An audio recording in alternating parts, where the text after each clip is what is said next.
सरकारी insurance company की हरकत पर जज ने लिया बड़ा एक्शन। आपको बता दें कि बेगूसराय जिला न्यायालय के अपर जिला एवं सत्र न्यायाधीश सबा आलम की अदालत ने नेशनल इंश्योरेंस कंपनी के बेगूसराय ब्रांच पर बड़ा एक्शन लिया है। दरअसल बलिया थाना के मनसेरपुर निवासी धर्मेंद्र उर्फ धारो पासवान की मौत सड़क दुर्घटना में 15 दिसंबर 2012 को लाखों NH-31 पर हो गई थी। मृतक घर में एकमात्र कमाने वाला व्यक्ति था। मृतक धारो पासवान के पिता लक्ष्मी पासवान ने बेगूसराय कोर्ट में क्लेम केस अधिवक्ता मदन प्रसाद सिंह के माध्यम से किया। तत्कालीन ADJ पीयूष कमल दीक्षित की अदालत ने नेशनल इंश्योरेंस कंपनी को 25 जनवरी 2017 को अंतिम आदेश पारित करते हुए आदेश दिया कि मृतक धारो पासवान के पिता दावाकर्ता लक्ष्मी पासवान को मुआवजा 14,39,000 रुपया 6% ब्याज सहित भुगतान करे। कोर्ट के आदेश के बाद भी नेशनल इंश्योरेंस कंपनी ने एक भी पैसा भुगतान नहीं किया। दावाकर्ता Lakshmi Paswan national insurance company की हरकत से तंग आकर मुआवजा राशि की वसूली के लिए एक्सीक्यूशन 1/2017 न्यायालय में दाखिल किया। एक्सीक्यूशन केस में आज तक नेशनल इंश्योरेंस कंपनी कोर्ट में हाजिर नहीं हुई। न्यायालय ने नेशनल इंश्योरेंस कंपनी को नोटिस भेजी, फिर शो कॉज भी किया, मगर कोई फर्क नहीं पड़ा। न्यायालय सख्ती दिखाते हुए नेशनल इंश्योरेंस कंपनी के स्टेट बैंक के खाता को फ्रीज करने का आदेश दिया। इस आदेश के बाद भी नेशनल इंश्योरेंस की बेगूसराय शाखा ना तो कोर्ट में आई, ना ही मुआवजा राशि का भुगतान किया। नेशनल इंश्योरेंस कंपनी के बेगूसराय ब्रांच के इस अरियर रवैये पर कोर्ट ने बड़ा एक्शन लिया है। आइए जानते हैं कोर्ट के बड़े एक्शन को अधिवक्ता मदन प्रसाद सिंह से। दरअसल एक लक्ष्मी पासवान था मनसेरपुर का, उसका लड़का चिमनी में कार्यरत था एज ए फायरमैन। वो 15/12/2012 को घर लौट रहा था, ट्रक से दुर्घटना हुई, उसी में ऑन स्पॉट डेथ हुआ उसका। उसके बाद उसका क्लेम फाइल किया गया, इसका क्लेम नंबर था 2223।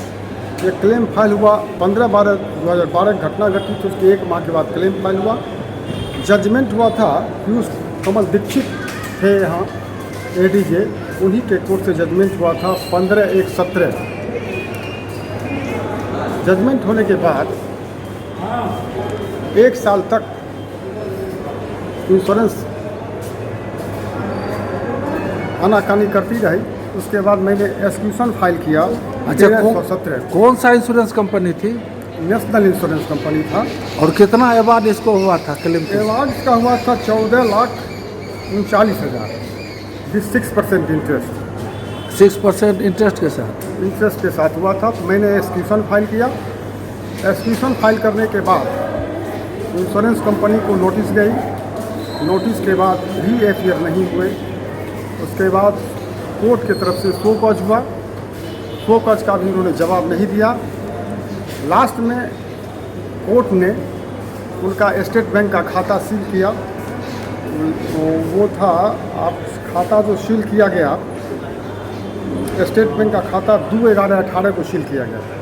इसमें 18,05,043 रुपया खाता सील हुआ। उसके बावजूद भी उन्होंने अभी तक पैसा जमा नहीं किया।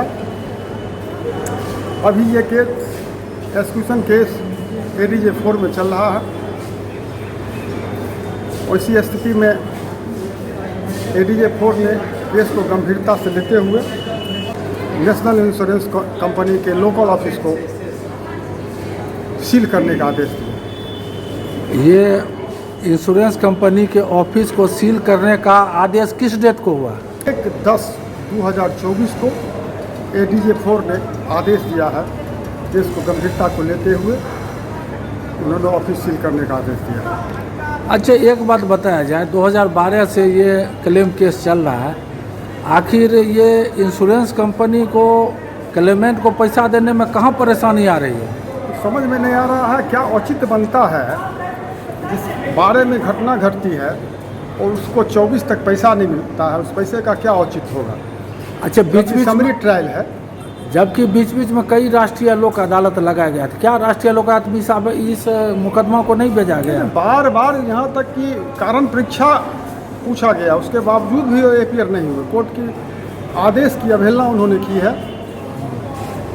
मैंने आज तक इसमें इंश्योरेंस कंपनी एपियर ही नहीं हुए है, एपियर ही नहीं हुआ है इसमें। यानी वन साइडेड होता गया, उनको नोटिस गया, रजिस्टर्ड डाक से गया, कारण परीक्षा लास्ट में 2-2 3-3 मरतबे गया, उसके बावजूद भी वो कोर्ट में उपस्थित नहीं हुए।